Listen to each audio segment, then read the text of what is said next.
Hello, welcome back to my channel. ഇന്ന് നമ്മൾ ഉണ്ടാക്കാൻ പോകുന്നത് മഷ്റൂം മസാലയാണ്. ഈ മഷ്റൂം നമ്മൾ കടയിൽ നിന്ന് വാങ്ങിയതല്ല, നമ്മുടെ പറമ്പിൽ നിന്ന് തന്നെ കിട്ടിയ മഷ്റൂമാണിത്. അപ്പോൾ അതുകൊണ്ട് തന്നെ ഇതിൽ നിറയെ മണ്ണെല്ലാം പിടിച്ചിരിക്കും. അപ്പോൾ അതെല്ലാം നമ്മൾ നന്നായി വൃത്തിയാക്കി എടുക്കണം. അപ്പോൾ മഷ്റൂം എല്ലാം നമ്മൾ നന്നായി വൃത്തിയാക്കി എടുത്തിട്ടുണ്ട്.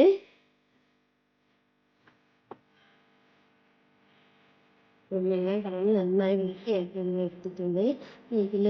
ഇതിലേക്ക് എടുക്കാൻ ആവശ്യമുള്ളത് ചെറുള്ളിയും 2 അല്ലി വെളുത്തുള്ളിയും പിന്നെ 1 സ്പൂണോളം വലിയ ജീരകം മാത്രമാണ് നമ്മൾ ചതക്കാൻ ആവശ്യമായി എടുക്കുന്നത്.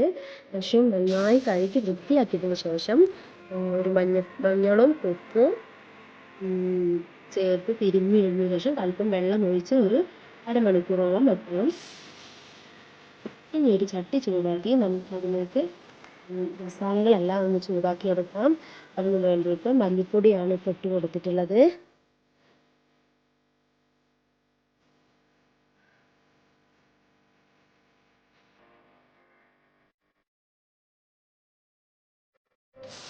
നമ്മൾ മുളകും പൊടി ചേർത്ത് കൊടുക്കാം.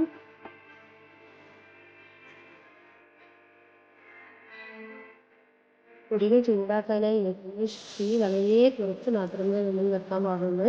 അതല്ലെങ്കിൽ പൊടികളെല്ലാം കരിഞ്ഞു പോകും. അതിലോട്ട് നമ്മൾ മഞ്ഞൾപ്പൊടിയും ചേർത്തിട്ടുണ്ട്. ഇപ്പോൾ നമ്മുടെ പൊടികളെല്ലാം ഏകദേശം ചൂടായി വന്നിട്ടുണ്ട്. കഴുകി വൃത്തിയാക്കി നമ്മൾ മഞ്ഞളിലൊക്കെ വെച്ച് ഒരു ചട്ടിയിലേക്ക് നമുക്ക് മാറ്റി കൊടുക്കാം. അതിലോട്ട് നമുക്ക് എന്ത് ചെയ്യാം, ചൂടാക്കി വെച്ച പൊടികളെല്ലാം നമുക്ക് അതിലോട്ട് ഇട്ട് കൊടുക്കാം.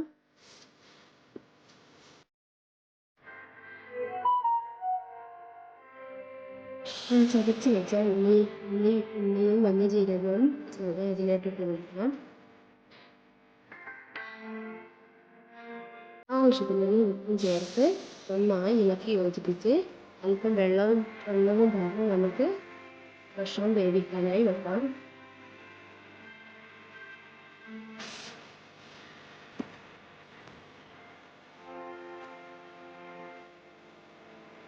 ഇതിലോട്ട് നമ്മൾ വേറെ ചേരുവകളൊന്നും ഉപയോഗിക്കുന്നില്ല. മഷ്റൂം നന്നായി വെന്ത് വന്നിട്ടുണ്ട്.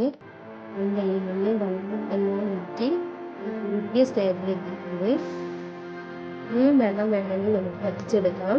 ഞാൻ ഇത്രയേ വേവിക്കുന്നുള്ളൂ. താളിക്കാനായി ആവശ്യമുള്ള ചെറുള്ളി മാത്രമാണ്. എൻ്റെ കയ്യിൽ കറിവേപ്പില ഇല്ല, അതുകൊണ്ട് ഞാൻ കറിവേപ്പില യൂസ് ചെയ്യുന്നില്ല. നിങ്ങളുടെ കയ്യിലുണ്ടെങ്കിൽ കറിവേപ്പില കൂടെ ഇട്ടേക്ക്. വെളിച്ചെണ്ണ ഒഴിച്ച് ചെറുള്ളി നന്നായി അരി മൂപ്പിച്ചെടുക്കുന്നുണ്ട്.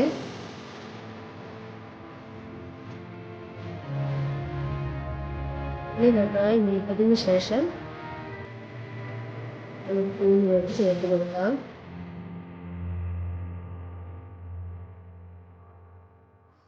അപ്പോൾ ടേസ്റ്റിയായ മഷ്റൂം മസാല ഇവിടെ റെഡി ആയിട്ടുണ്ട്. വീഡിയോ ഇഷ്ടപ്പെട്ടാൽ ലൈക്ക് ചെയ്യാനും ഷെയർ ചെയ്യാനും മറക്കരുത്.